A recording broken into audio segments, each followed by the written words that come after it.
warahmatullahi wabarakatuh. Alhamdulillahi rabbil alamin, wal aqibatu lil muttaqin, wala udwana illa 'alal zalimin. Ashhadu an la ilaha illallah wahdahu la syarika lah, wa ashhadu anna Muhammadan abduhu wa rasuluh. Subhanaka la ilma lana illa ma 'allamtana, innaka antal alimul hakim. Rabbi shrah li sadri wa yassir li amri, wahlul 'uqdatam min lisani yafqahu qawli, amma ba'd. Kaum muslimin muslimat yang dirahmati Allah Subhanahu wa taala, alhamdulillah dapat kita bersama-sama sekali lagi pada malam ini. Malam ini kita beralih kepada ayat yang ke-215 daripada suratul Baqarah. A'udzu billahi minasy syaithanir rajim. Yas'alunaka madza yunfiqun, qul ma anfaqtum min khairin falil walidain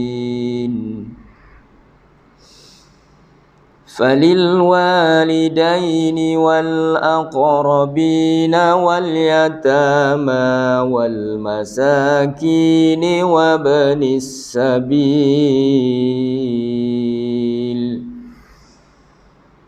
wa ma taf'alu min khairin fa innallaha bihi alim. Shadaqallahul azim. Yang bermaksud, mereka bertanya kepadamu wahai Muhammad tentang apa yang harus diinfakkan. Katakanlah, harta apa sahaja yang kamu infakkan hendaknya diperuntukkan kepada kedua orang tua, kaum kerabat, anak yatim, orang miskin, dan orang yang dalam perjalanan. Dan kebaikan apa saja yang kamu kerjakan, maka sesungguhnya Allah Maha mengetahui. Ayat 215 suratul Baqarah. Dalam petikan satu ayat ni 215 tadi berkaitan dengan ukuran nafkah, sukarela dan salurannya, iaitu kadar mana yang hendak dibelanjakan, dan juga yang kedua, kepada siapa hendak dibelanjakan, itu dinafkahkan atau diinfakkan. Pertama kita tengok kepada sebab diturunkan ayat ini.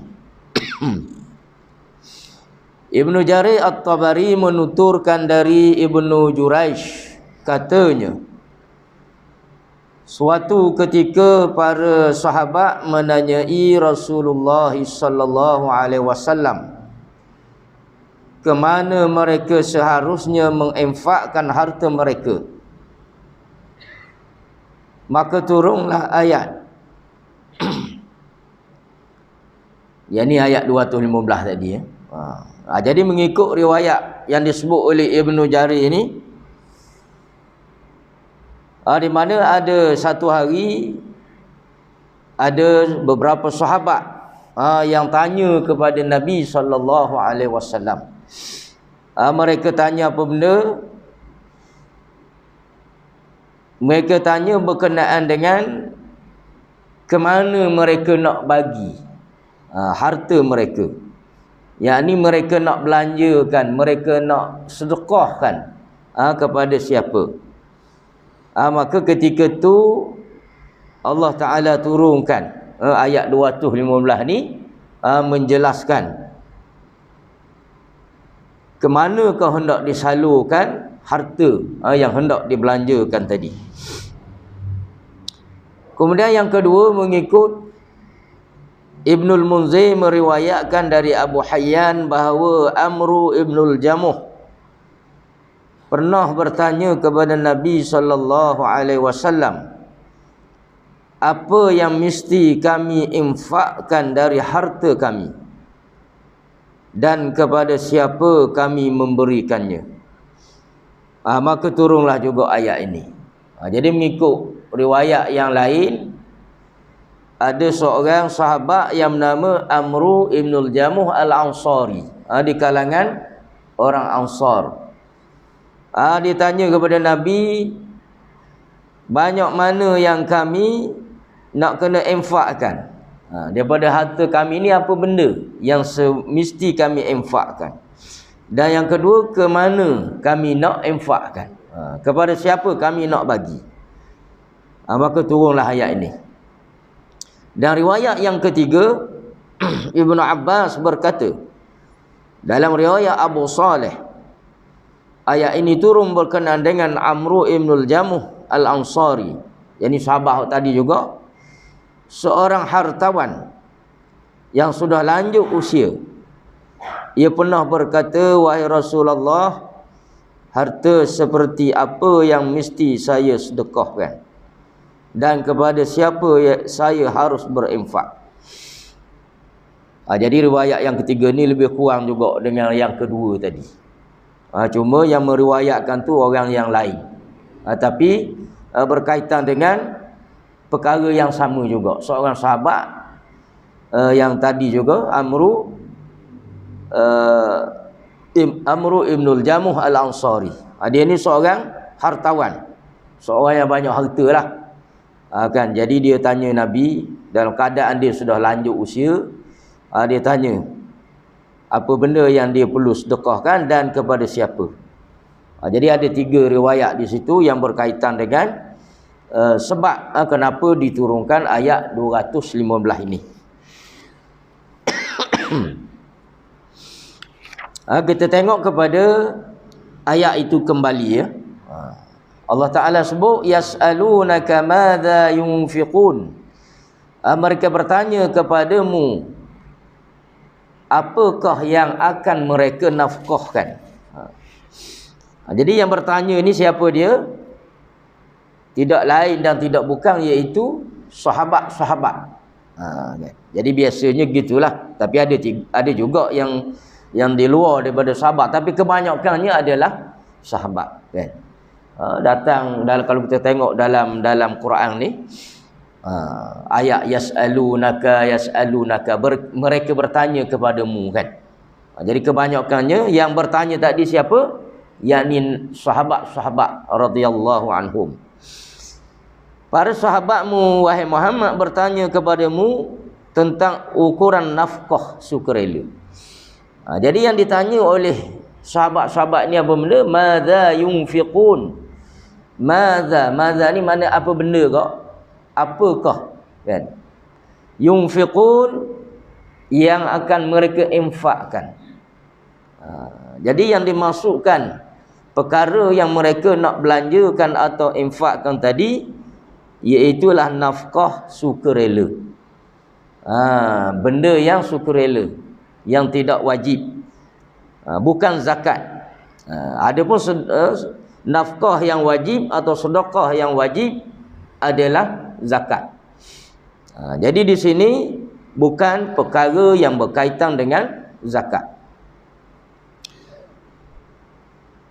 Yang akan mereka berikan serta tentang alokasi penyaluran nafkah itu. Jadi yang sahabat-sahabat ni tanya dua benda lah. Pertamanya, apakah yang mereka nak infakkan, dan yang kedua, kepada siapa yang mereka nak infakkan, nak bagi pada siapa. Maka jawablah bahawa berapa pun nafkah yang kamu berikan, entah sedikit entah banyak, pahalanya khusus untuk kamu sahaja, dan alokasi pemberian nafkah adalah memberi kepada ibu bapa dan anak-anak, sebab mereka adalah kerabat dekat. Selanjutnya kerabat yang lain yang lebih dekat didahulukan. Kemudian anak yatim yang pemeliharanya sudah mati. Lalu orang miskin yang tidak sanggup mencari nafkah, serta musafir yang kehabisan bekal pulang ke kampung halamannya. Jadi Allah Ta'ala turunkan ayat ni kepada Nabi SAW, suruh Nabi jawablah.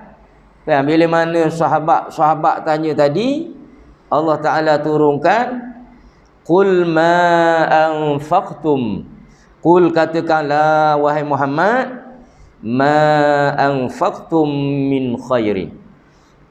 Jadi soalan yang pertama yang ditanya, apa benda yang nak dinafkahkan, diberikan, disedekahkan tadi, Allah Ta'ala suruh Nabi jawab, ma anfaqtum, apa sahaja.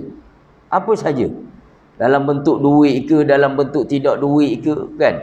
Dan juga yang dimaksudkan di sini, ma di sini dengan qadarnya, baik sikit ke, baik banyak ke, kan. Kalau kita kalau dalam bentuk duit 1 riyal ke, 2 riyal ke, 10 riyal ke, 100 riyal ke, termasuk dalam makna yang tersebut.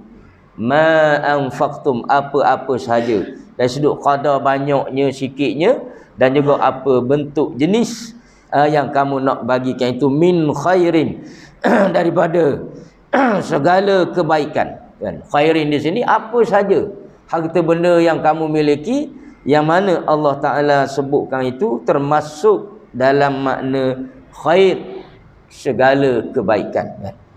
Jadi qadar tu Allah Ta'ala tidak tentukan secara tepat, kan. Ikut kepada keluasan seseorang tadi, kan. Qadar dia mampu banyak mana, silalah, itu maksudnya. Kemudian pula yang kedua, Allah Ta'ala sebut beberapa golongan dalam ayat ni, iaitu ada 1, 2, 3, 4. 1, 2, 3, 4, 5. 5 golongan yang Allah Ta'ala sebut dalam persoalan ini, kan, ketika itu. Iaitu yang pertamanya, falil walidaini. Jadi Allah Ta'ala suruh Nabi beritahu kepada sahabat-sahabat ni, yang pertama sekali, salurkan kepada lil walidaini, kedua ibu bapa. Kepada kedua ibu bapa. Jadi mana seseorang yang memiliki sesuatu, kan, dia ada lebih daripada harta benda dia, kan, maka Allah Ta'ala sarankan berilah kepada kedua ibu bapa. Kemudian yang kedua, wal aqrabin, kaum kerabat yang terdekat, kan. Kaum kerabat yang terdekat ini termasuklah anak-anak dia sendiri, kan. Yang dimaksudkan dengan anak-anak ini, hak bukan dalam tanggungan dia lah, kan. Hak bukan dalam tanggungan. Maknanya kalau sekiranya anak dia tu yang sudah hidup sendiri, hidup berdikari, tidak berada dalam tanggungan dia lagi, tapi dia tu susah umpamanya, kan, ataupun ketika itu dia memerlukan sesuatu pertolongan dan bantuan, maka dahulukan anak-anak tadi. Kemudian hak yang selepas daripada itu di kalangan kaum kerabat, kan, pak saudara, anak saudara, kan, sepupu, baik ke atas atau ke bawahnya, kan. Itu. Kemudian yang ketiga, wal yatama, dan anak-anak yatim, kan. Anak-anak yatim yang dijaga oleh seseorang yang mana penjaga dia tadi sudah meninggal, kan? Ataupun penjaga dia itu ada tapi dia pun miskin, kan? Yang menjaga anak-anak yatim tadi susah, dia hidup dia pun susah, kan? Maka bagilah kepada anak yatim tadi yang seperti itu. Dan yang keempat, wal masakin, dan orang-orang miskin, yakni orang-orang miskin, orang-orang yang tidak sanggup mencari nafkah, kan? Dia cari dah, dia usaha dah, tapi tak dapat, kan? Tak banyak dapat. Ada orang ni dia mudah dapat, ada orang dia usaha banyak, penat berpeluh, kan? Tetapi tak dapat banyak, kan?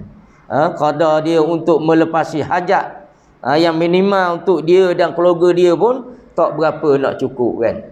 Ni orang miskin, maka disuruh juga, kan? Kemudian yang kelima, wabnis sabil, iaitu dan orang-orang yang musafir yang terputus bekalangnya.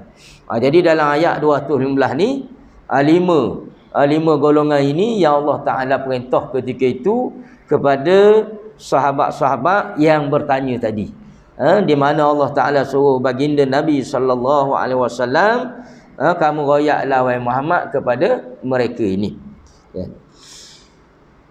Menurut pendapat yang paling benar, ayat ini masih berlaku, tidak dinasahkan. Ia menjelaskan sedekah sukarela sebab ia tidak menentukan ukuran harta yang diinfakkan. Sedangkan zakat yang wajib itu tertentu ukurannya, dan ini disepakati oleh semua ulama. Jadi di ayat 215 ni, ya, ada ulama yang menyatakan bahawa ayat ni telah dihapuskan, telah dimansuhkan. Kerana sebelum turunnya ayat berkait dengan kewajib zakat, kan, innamas shadaqatu lil fuqara sehingga akhir, kan, itu ayat yang berkait dengan hak zakat, sedekah yang wajib, dan juga 5 golongan, kan, atau 5 kumpulan yang disebut dalam hak zakat itu ada 8 golongan. Jadi ada ulama yang menyatakan bahawa ayat ni telah dimansuhkan. Bila turun ayat hak kait dengan zakat tu, hak 8 golongan, maka ayat ni dimansuhkan. Tetapi ada ulama yang lain menyatakan bahawa ayat ini tidak dimansuhkan. Dan pengarang menyatakan, pengarang kepada kitab ini iaitu Dr. Syekh Wahbah Az-Zuhaili rahimahullah, menyatakan, dia kata pendapat hak paling benar, ayat ini masih berlaku. Masih berlaku apa makna? Masih terpakai hukum dia, tidak dimansuhkan. Sebab apa? Sebab ayat 215 ni dia berkaitan dengan sedekah yang sunat, sedekah yang sukarela, yang tatawwu'. Sedekatun tatawwu', sedekatun tatawwu', sedekah yang sunat, yang secara sukarela. Adapun sedekah yang wajib itu zakat. Itu nak ke, kan, rasa nak bayar ke tak mau bayar tu mesti kena bayar, kan? Tak bayar berdosa. Wajib kena bayar.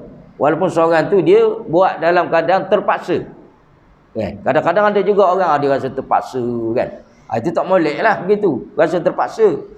Jadi sedangkan sepatutnya kita buat ini dalam keadaan rasa tau'an. Tau'an ni rasa nak buat dan rasa taat kepada Allah Ta'ala. Tapi dia buat rasa terpaksa. Tak apalah mula-mula, kan? Mungkin kefahaman dia tak berapa, kan, tak berapa kuat, tak berapa kukuh, kan, maka dia rasa terpaksa. Adapun sedekah yang sukarela tadi, kan, nak sedekah, tak apa, tambah pun tak apa, kan, sebab dia tidak wajib. Kalau kamu sedekah, kamu infakkan, kamu dapat pahalanya dapat kepada kamu, kan. Tapi kalau kamu tidak infak pun tidak berdosa. Jadi ayat ini ia berkaitan dengan sedekah yang sukarela, bukan telah dinasahkan atau dimansuhkan, dihapuskan hukumnya, kan. Kerana pengarang menyatakan bahawa sedekah yang wajib itu dia ada ukuran dia, qada dia kan. Qada dia berapa-berapa ada. Sedangkan dalam ayat ini Allah royak kepada Nabi, qul ma anfaqtum ma, umum. Tak ada disebut berapa qada dia, berapa jumlah dia, bentuk dia dalam perkara apa pun kan. Adapun zakat yang wajib telah dinaskan, telah ditentukan dalam perkara ni. Haiwan ternakan umpamanya, binatang apa, gini, ada ukuran-ukuran dia. Dalam tanaman kan, pertanian tanaman yang tertentu, bahagian dia berapa-berapa ikut ni sampai ada qada dia yang tertentu kan. Begitu juga dalam harta-harta yang lain, ada qada-qada yang telah ditetapkan. Jadi dalam ayat 215 ni dia tak ada ditetapkan. Kan. Jadi kalau kita, dikatakan ia sebagai sedekah yang wajib kan, yang ni sebagai zakat lah sedekah yang wajib ini, maka dengan turunnya ayat yang lain kan, yang menerangkan tentang qada-qadanya, maka menghapuskan ayat ini. Jadi pengarang menyatakan tidak tepat kan. Kerana apa? Kerana ayat ini dia umum, dia merujuk kepada yang sunat bukan yang wajib. Urutan alokasi infak terlihat dari riwayat Ahmad dan An-Nasa'i dari Abu Hurairah bahawa Nabi sallallahu alaihi wasallam pernah bersabda kepada para sahabat. Kemudian didatangkan lagi kan, berkaitan dengan, kalau kita tengok dalam ayat 215 ni ada 5 lah yang Allah Taala sebut tadi, daripada ibu bapaknya sampai yang kelima Ibnu Sabi. Dan di sana ada hadis-hadis yang lain yang juga menerangkan apa yang disebut dalam ayat 215 ni. Di mana Nabi pernah bersabda kepada para sahabat, bersedekahlah. Jadi satu kali Nabi dia bersama dengan sahabat-sahabat dia, yang Nabi kata, bersedekahlah kamu. Seseorang menyahut, saya punya 1 dinar. Jadi ramai-ramai di antara sahabat yang ada tadi, bila mana Nabi kata sedekahlah kamu, ada seorang dia kata, wahai Rasulullah, saya ada 1 dinar. 1 dinar. Beliau bersabda, yakni Nabi bersabda, sedekahlah wang itu untuk dirimu sendiri. Jadi dah bila dia kata dia ada 1 dinar, Nabi kata musdekahlah untuk dirimu sendiri kan. Sedekah untuk dirimu sendiri ni ada guna pula dah. Sedekah untuk diri sendiri. Sebab asal pada makna sedekah itu, tasaddaqah itu membelanjakan kan. Membelanja, memberi, menginfak, membelanjakan. Itu. Sebagaimana kalau kita tengok ada seorang sahabat yang mana dia pada bulan Ramadan kan, dia kena bayar kifarat. Kifarat. Dia bersama dengan isteri dia bulan Ramadan ya, dan diceritakan pada Nabi menyatakan gini kifaratnya gini kan. Sehingga dia kata, wahai Rasulullah, saya ni kan dia di Madinah ni, di antara 2 bukit Madinah ini kan, tak ada orang yang paling miskin lagi daripada aku kan. Akulah makna orang yang paling miskin kan. Jadi Nabi suruh ambil daripada buah tamar kan, dengan sekian-sekiannya lah jumlahnya kan. Nabi suruh dia pergi infak, pergi belanja kan, pergi sedekah, pergi carilah kan orang lain untuk kamu belanjakan, untuk kamu bagi sebagai nak kifarat kan, bayar denda kifarat tadi. Tapi dia kata tak ada dah orang lain, akulah orang paling miskinnya kan. Sehingga Nabi ketawa kan, Nabi senyumlah, ketawa bukanlah macam-macam kita ketawa ha nak pecah perut kan. Jadi Nabi kalau tahu senyum kan. Jadi Nabi kata, ambillah kan, balik belakalah ke rumah kamu, bagi makanlah ahli keluarga kamu kan. Maknanya belanja, beri untuk diri dia sendiri, sebab susah sangat kan. Jadi tertunai tidak kifarat dia, tertunailah Mana bayarlah kan. Mana dia sudah bayarlah. Walaupun bayar tadi diri dia sendiri kan. Sebab tak ada orang lain yang lebih memerlukan kecuali dia. Kan. Jadi Nabi kata ambillah balik dan mau kamu makanlah, belanjalah untuk ahli keluarga kamu kan. Jadi begitu juga di sini.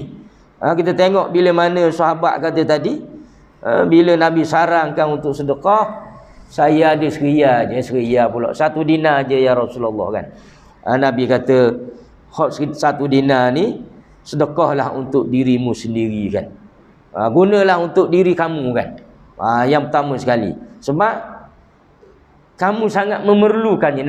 Jadi Nabi suruh gitu tu sebab Nabi faham. Dan Nabi tahu bahawa sahabat ni memang dia sangat memerlukan. Kalau dia beri kau, dia nak hak tinggal hak 1 tadi, dia nak makan apa kan. Gitu.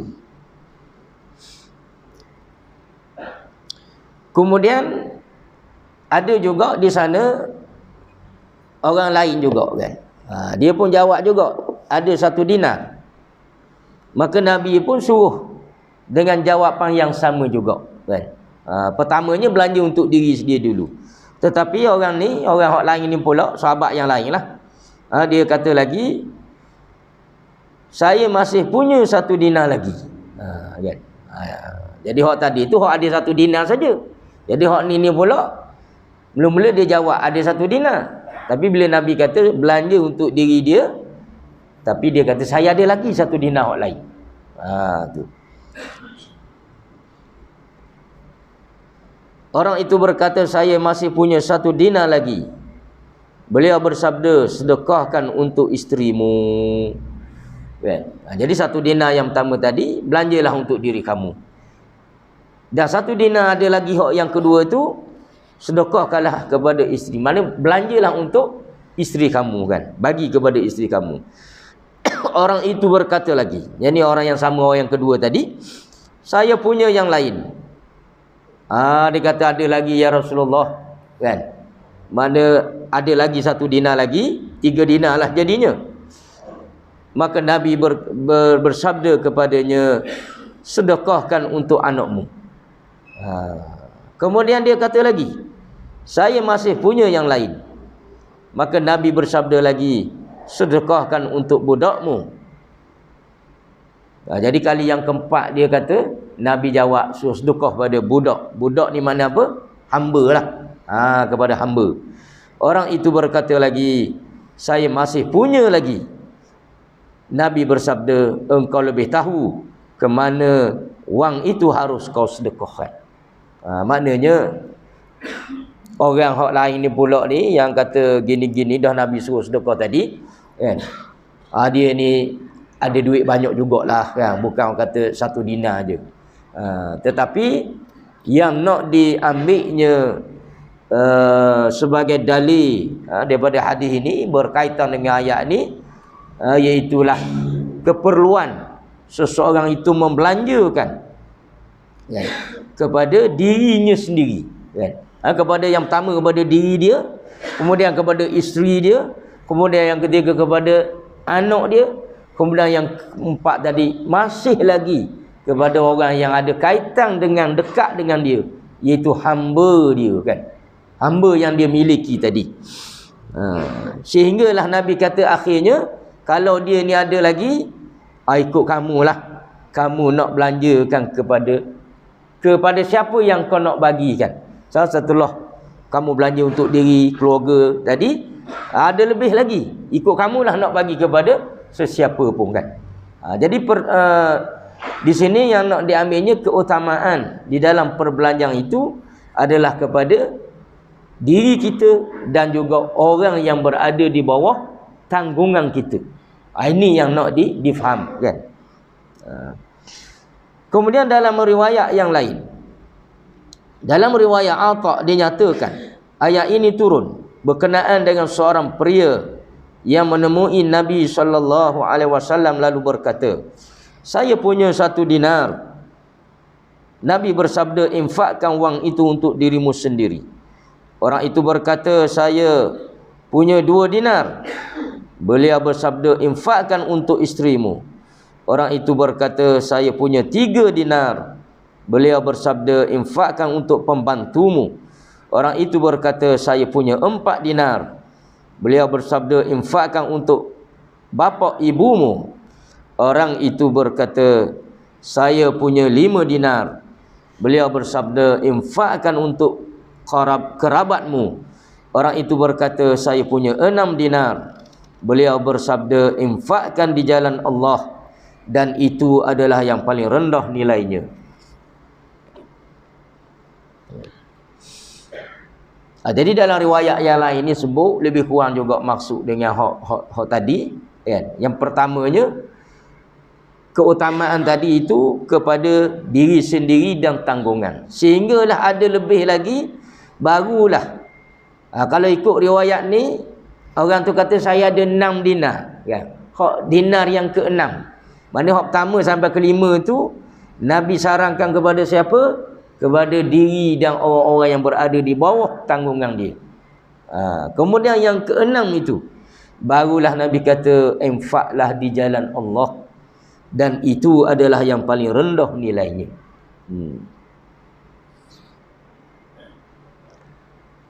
Kalau kita tengok sini, di sana ada dalil-dalil yang menunjukkan keutamaan menginfakkan di jalan Allah ni, kan? Besar pahala. Besar pahala. Tapi kenapa? Di sini Nabi kata itu adalah hak paling rendah nilai dia. Seolahnya dalil-dalil tadi bercanggah satu sama lain. Kan? Bercanggah macam mana? Ada keadaan yang Nabi riwayat nilai dia rendah. Satu keadaan yang Nabi kata keutamaan yang sangat besar, pahala yang besar, kan? Menginfakkan fisabilillah. Maksud fisabilillah di sinilah mempersiapkan perang di jalan Allah, kan? Jihad fisabilillah. Jadi kita nak faham macam mana keadaan dia. Sebab tu kita kena memahami, pertamanya kena melihat kepada keseluruhan dalil-dalil. Begitulah juga dalam kaedah perkara-perkara yang lain. Tidak boleh hanya diambil kepada satu dalil saja, kan?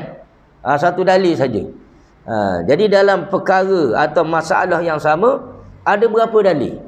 Kalau ada 10 dalil menyebutkan tentang perkara itu, maka perlu difahami 10 dalil tadi mengikut keadaan, sebab timbulnya hadis dan seumpamanya, kena faham belaka. Jadi kalau dia ambil satu, warna gini, sekali gini, sekali gini, kan? Macam bercanggah? Tidak. Tidak bercanggah sama sekali, kan? Jadi di sini yang Nabi kata, dan itu adalah yang paling rendah nilai. Dalam keadaan keutamaan yang nak kita bagi ni, kan, kepada siapa? Kepada hak yang kata macam jihad fisabilillah ke, ataupun keutamaan kepada diri sendiri dan tanggungan-tanggungan diri kita. Jadi kalau sekiranya ketika itu keadaan dan keperluan jihad itu dia ada kecukupan daripada sumber-sumber yang lain, didanai oleh negara contohnya, kan, negara ada sumber, ataupun ada orang persorangan, ataupun kumpulan-kumpulan syarikat-syarikat yang mendanai, memberi, sehingga ketika itu keperluan untuk berjihad selesai masalah, kan? Maka ketika itu keutamaan hendaklah diberikan kepada keperluan diri sendiri dan orang-orang yang berada di dalam tanggungan kita. Terutama dalam keadaan tanggungan tadi memerlukan, dia perlukan makan minum, dia perlukan kalau hari ni kok, kan, nak bayar duit sekolah, kan, kalau anak-anaknya nak bayar itu bayar ini, kan, yang minimal lah, kan, perbelanjaan yang minimal, bukan perbelanjaan yang mewah. Jadi ketika itu kena diutamakan diri dan tanggungan itu, kan. Jangan kita setengah-setengah kadang-kadang macam orang yang kita bukan nak kata pada jamaah tabligh kan, jamaah tu bagus kan, tapi ada orang-orang yang dia kurang faham, dia salah faham, atau mungkin dia diberi salah faham kan, disalah fahamkan oleh orang-orang yang ada dalam jamaah tabligh itu sendiri kan, sehingga dia keluar tabligh 3 hari, tak ada masalah lagi, sampai keluar 100 hari, 40 hari, 4 bulan, setahun, anak-anak, keperluan anak isteri ni yang berada di bawah tanggungan dia tadi tidak dicukupkan. Ini salah kan, kerana dalam keadaan hari ini kan, adakah wajib dia keluar 4 bulan? Adakah wajib dia keluar 100 hari atau beberapa hari? Tidak wajib pun itu. Kalau kita kata hukumnya dakwah tuntutan fardu kifayah, jadi ada orang lain buat, ada orang lain dah buat, maka dia, kalau dia tak buat pun atau kita tak buat, tidak berdosa, sebab ada orang lain dah buat kan, kerja dakwah tadi. Kecuali tak ada seorang habuk pun buat kerja dakwah, apakah dosa berlaku lah, apakah dosa berlaku kan. Jadi dalam keadaan tuntutan fardu kifayah hari ini, ya, kita melihat bahawa dia tuntutan fardu kifayah, bukan sampai fardu ain. Nak pergi keluar tu kan, 3 hari, seminggu ke berapa hari ke, pergilah, tak ada masalah. Tetapi dari sudut keutamaan dia sudah salah faham kan. Bila ditanya, jawab, dah apa, Allah jaga kan, Allah jaga. Sedangkan kalau kita tengok, bila sahabat tanya tadi, kepada siapa yang aku nak belanja kan, Nabi kata, belanjalah untuk dirimu sendiri, belanjalah untuk anak bini kamu, belanjalah untuk hamba kamu kan. Semuanya itu adalah orang yang berada di bawah tanggungan. Sebagaimana ayat tadi yang mana sahabat tanya nak sedekah ke siapa ni, Allah kata falil walidaini wal aqrabin, kepada kedua ibu bapa dan kaum qarabah, termasuk dalam mana isteri dan anak-anak tadi. Jadi orang seperti ini dia sudah salah faham, sehingga dia meninggalkan keluarga dia berapa lama, sehingga menyebabkan keluarga tadi tidak kecukupan wang kan, nafkah, sehinggalah meminta-minta dan seumpamanya kan. Ini salah, ini tidak betul, berdosa perbuatan seperti itu kan. Dia nak buat kerja yang baik kan, satu benda yang baik, tapi dalam masa yang sama dia jahil kan. Dan setengah-setengah tu orang hak dah lama dah kan, hak dalam tabligh tu lagi royak gitu, ataupun di kalangan ustaz sendiri kan, ustaz tabligh kan. Kan, jadi dia ustaz sendiri pun tak faham kan, tak faham. Ustaz tapi tak faham, ada juga kan, dah mana ustaz tu pun tak faham. Sepoh kan, yang tak faham. Jadi kefahaman kan, jadi faham dia tu tak sampai kan, jadi macam tak faham jugalah. Dia faham tu tak sampai kefahaman dia yang sebenarnya kan.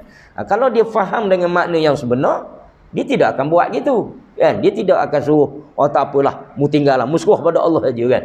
Suruh pada Allah lah, bagaimana Allah Ta'ala nak bagi makan minum kepada anak-anak kamu, bini kamu ni, pandailah Allah jaga. Betul lah Allah jaga kan. Tapi dari sudut sunnatullah di atas muka bumi ni, perjalanan makhluk di atas muka bumi ni ada sunnatullah dia. Dia boleh duduk saja kan, kena berusaha dan berikhtiar. Kecuali dia usaha ikhtiar dah. Sebelum saya pergi ni, sebelum abang pergi ni 4 bulan ni, ni dia. Ni kad kredit abang ni, ambil kad kredit. Contohnya kan, ambil kad kredit. Ni nombor pin dia kan. Belanjalah ni. Ni boleh swipe ni 100,000 ni. Platinum ni, bukan silver ni, platinum ni. Royak gitu. Platinum ke apa benda? Contohnya kan, 100,000 boleh swipe, tapi jangan belanja habis, siap abang pula kan. Gitu. Belanja patut-patutlah. Jadi kalau untuk lelaki tu bagi gitu dah kan, tak apalah kan. Orang perempuan suka kan, kita suka bagi kad kredit gitu kan. Suruh dia guna. Kalau suami bagi tu guna untuk keperluan lah kan, jangan beli benda yang aksesori kan, benda tak wajib, tak baik juga. Jadi kalau suami buat gitu, tak apalah kan. Tidak menyusahkan dia nak pergi keluar berapa hari pun. Tapi terdapat, bukan semua kan, bukan semua keluar tabligh tu gitu. Tapi ada kan. Jadi kesalahan tadi di atas individu kan, bukan atas jemaah tu. Gitu. Okey. Jadi itu yang Nabi maksudkan, dan itu adalah yang paling rendah nilainya kan. Rendah nilainya yang infak fi sabilillah tadi kan. Itu. Sebab apa? Sebab keutamaannya di situ. Tetapi bila mana dalam keadaan jihad tadi kan, yang sangat memerlukan sehingga tidak mencukupi kan, ketika itu maka keutamaan adalah Allah dan Rasulnya kan. Allah dan Rasulnya. Ketika itu Allah dan Rasul. Daripada diri kita, tanggungan kita. Maka ketika Allah dan Rasulnya itu lebih diutamakan, maka ketika itulah pahalanya adalah lebih besar kan, lebih utama, lebih banyak daripada yang lain-lain. Jadi dua keadaan tadi kita kena faham dengan sebaik-baiknya kan, kat mana nak letak tadi. Okay. Sikit lagi Ayat ini menjelaskan bahawa sedekah sunnah, yakni sunat kepada ibu bapa dan kerabat adalah lebih afdal. Dalilnya adalah riwayat dari Nabi sallallahu alaihi wasallam bahawa beliau bersabda, "Ya ma'syaran nisa'i tasaddaqna walau bihuliyikunna." Wahai kaum wanita, bersedekahlah meskipun dengan perhiasan kalian. Jadi dalam keadaan sedekah yang sunat, yang tidak wajib, bukan zakat yang wajib tadi, yang sedekah dalam bentuk yang sunat, keutamaan tadi ketika mana diutamakan kepada dua ibu bapa dan juga orang-orang yang berada di bawah tanggungan kita, barulah orang yang jauh lagi. Dan juga disarankan kepada golongan wanita juga supaya bersedekah kan. Sehingga Nabi kata bersedekahlah walaupun dengan perhiasan-perhiasan yang kamu ada kan. Itu. Mendengar seruan ini, isteri Abdullah bin Mas'ud, Zainah berkata kepada suaminya, "Kulihat engkau ini miskin. Kalau boleh aku bersedekah kepadamu, tentu akan kuberikan sedekahku kepadamu." Lantas ia menghadap Nabi SAW dan menanyai beliau, "Apakah sah jika saya membayarkan sedekah kepada suami saya dan anak-anak yatim yang saya asuh?" Nabi bersabda, "Laki ajrani, ajrus sadaqati wa ajrul qarabah." Nabi kata, jika kau berbuat begitu, engkau akan mendapat dua pahala, pahala sedekah dan pahala berbuat baik kepada qarabah. Jadi bila Nabi sarankan golongan wanita bersedekah tadi, isteri Abdullah bin Mas'ud, ya, Abdullah bin Mas'ud seorang sahabat lah, seorang sahabat yang hebat juga kan. Jadi isteri dia Zainab berkata kan, kalau boleh aku sedekah ni, kalau sahlah sedekah aku ni, aku nak bagi kamu lah kan, wahai suamiku kan. Sebab kamu ni miskin. Bukan dia kata suami dia miskin tu dia nak hina suami dia, tak, tapi itulah realiti kan. Sebab kadang-kadang ada ni suami tak berapa banyak piti kan. Kau ni Cik Wan, Cik Wan tak ke bini banyak lagi kan. Ada setengah tu bini banyak piti, bini banyak harta daripada suami. Suami gaji 2,000, bini gaji 20,000 contohnya kan. Tapi bini bagus kan, bini baik, dia tak pandang hina pun suami dia dah. Bagus lagi tu kan. Dah jodoh dia bagus, berjuang Islam pula, lagi bagus. Kemana cikgu? Kan bagus. Jadi dia ni macam tadilah Zainab ni kan, dia kata kalau boleh aku beri padamu wahai suamiku, sebab mu ni susah, mu ni miskin kan. Tapi kalau sahnya sedekah aku tadi, aku nak bagi pada kamu kan. Maka perkara ini dia beritahu kepada Nabi, dan Nabi kata, ya, betul, boleh. Berilah. Kalau kamu buat begitu, kamu mendapat dua pahala. Dua pahala boleh pula orang puas. Kan? Pahala apa? Iaitu yang pertamanya pahala bersedekah. Pahala sedekah dapat. Yang kedua pahala silaturrahim, menghubungkan silaturrahim tadi, iaitu pahala berqarabah, berbuat baik kepada kaum kerabat. Termasuk suami tadi. Kan? Suami, anak-anak dan seumpamanya kan. Dan juga dalam konteks Zainab ni tadi, termasuk anak yatim yang diasuh kan, orang yang berada di bawah asuhan dia kan, dia akan bagi. Jadi dia dapat dua pahala. Dan dalam riwayat yang lain juga Nabi sebut, zaujuki wa waladuki ahaqqu man tasaddaqti alaihi, suamimu dan anakmu adalah orang yang paling berhak untuk mendapat sedekah darimu, kan. Jadi hadis ini ulama membincangkan bahawa dua keadaan. Bukan dalam keadaan sedekah yang sunat saja, bahkan sedekah yang wajib pun boleh seseorang buat gitu juga, kan. Sedekah sunat pun boleh. Dia nak bagi kepada anak dia, sebab isteri tidak wajib menafkahi anak. Yang wajib menafkahi anak ni suami, bapa, bukan isteri, kan. Mak bukan ibu. Walaupun ibu banyak duit pun, yang menjadi tanggungjawab adalah suami atau bapa, kan. Jadi dalam keadaan begitu, kalau ibu tadi dia bagi kepada anak dia, boleh, tak ada jadi masalah, kan. Boleh. Begitu juga dalam sedekah yang wajib, kan. Katalah seorang isteri tadi, dia banyak duit simpanan, ada 500,000, kan. Contoh dalam bank, duit simpanan 500,000 cukup setahun, dia kena bayar zakat 500,000. Berapa cik bang? Jadi 500,000. Blur ni, kan. Ni hang banyak lah ni. Kalau 100,000, 2.5%. Berapa? Ajawi tak ada ajawi. Biasa ajawi laju biasa. Tak ada di mana ni. Berapa persen cikgu dia? 100,000 2.5% cikgu. 2,500 dah. Bukan? 2,500. 2,500. Jadi kalau 500,000 kali 5, 25 kali 5, 5 kali 5 25, 5 2 25 kali 5. Lambat dia. Dia dah tua jadi lambat. Kira sendirilah, kan. Jadi maknanya berapa dia kena bayar zakat tadi, kan. Seorang kalau dia perempuan atau isteri tadi, zakat saya ni gini. Saya nak bagi ke siapa? Dia nak bagi ke suami dia. Suami dia ni miskin contohnya, kan. Suami dia miskin. Boleh tak? Boleh, tak ada salah. Sah zakat dia bagi pada suami pun, kan. Pada anak dia mungkin dah keluarga susah, kan, apa. Termasuk dalam golongan ni, kan. Kalau sekarang ni, kalau di Kuala Lumpur, gaji 6,000 ke bawah miskin bandar. Kalau di bandar-bandar kecil, pekan kecil, kan, 3,000 ke bawah miskin kampung, miskin pekan kecil, kan. Kalau tak silap saya lah, kan.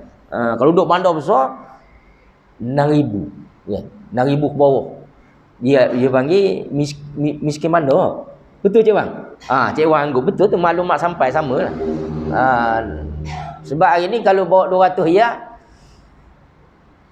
troli tak penuh, kan. Satu troli pun tak penuh. Kalau 10 tahun dulu boleh kira, masa saya balik 10 tahun lepas tu 200 riyal, alhamdulillah.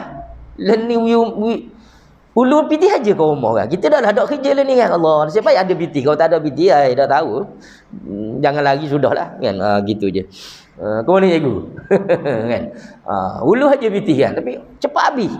Guana 3 hari lepas widah kata, dah nak mana bang ni, kata. Tengok ni, walik senara lah ni, bini pergi pasal ni. Tak senara ni. Takut kita kata dia tipu. Kita pun baca Allah. Widah tu 180 lebih. Mana sabak. Memang begitu sungguh cik bang Abi. Nak kata apa? Bukan bini kita tipu, kan. Barang mahal, kan. Allahu akbar. Maknanya, kan. Jadi kalaulah suami tu susah, miskin, boleh bini bagi? Boleh, tak ada masalah, kan. Hak zakat tadi. Dan apa tak lagi hak lain-lain, kalau dia ada kelebihan, tolonglah suami, yang banyak pahala, kan. Gitu. Jadi itulah yang Nabi nak wayak tadi, kan. Jadi dalam yang terakhir tadi, hadis ni terpakai belaka, kan. Sedekah sunat pun dia boleh bagi, sedekah wajib atau zakat pun dia boleh bagi, kan. Itu. Jadi moga-moga kita mengutamakan yang manakah yang lebih utama, kan, dari sudut infak, kan, perbelanjaan tadi, kan. Itu yang nak di-highlightkan di dalam ayat 215 ini, kan, kepada siapa yang kita nak utamakan. Jadi utamakan pada diri kita, ahli tanggungan kita, kan. Bila mana ada keutamaannya di situ, kan. Jadi kita berhenti sekat tu sajalah. Sebelum ni ada nampak macam ada elang ni, ya. Jadi pertamanya mau solat hajat untuk Puan Yan Fatihah binti Yan pula Puan Wan Fatihah binti Wan Ali. Semoga dipermudahkan urusan serta diberi kesembuhan daripada sakit terkini berada di KMC. Yang kedua, mohon solat hajat untuk mizan kistina, pembuluh darah di kepala pecah. Allahumma salli ala Muhammad. Semoga Allah SWT memberi kesembuhan kepadanya, sebab tekanan darah tinggi. Ni berat sikit juga ni, kan? Jadi semoga Allah Ta'ala memberikan kesembuhan yang segera kepada kedua-dua mereka yang tersebut, insya-Allah, kan? Kita sama-sama doa, moga malam ni mustajab doa kita, insya-Allah. Jadi wallahu alam, wassalamualaikum warahmatullahi wabarakatuh.